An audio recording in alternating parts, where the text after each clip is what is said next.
Get to know Allah, the Lord of the Arsh and Kursi. All praise is due to Allah, Lord of the world. We are talking about the Lord of the entire universe and beyond. You know me, live in this world and we are fascinated with this.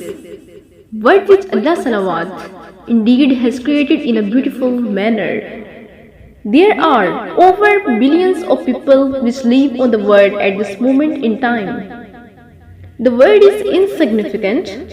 This word is meaningless to Allah. It means nothing. It is worthless. So worthless, compare it with the sun. The sun is one star. Take this planet Earth and you place it inside the sun, and you will be able to place 1.3 million Earths in the sun. Allahu Akbar. Allah is the greatest. One star. There are stars out there which are millions of times bigger than the sun. You need to tell me this? That there are zillions of galaxies out there.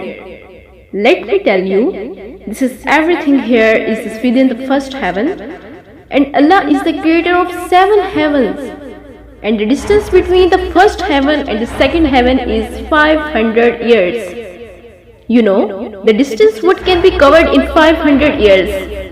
At what speed? Only Allah knows. Over 6 billion people. Allahu Akbar. Allah is the greatest.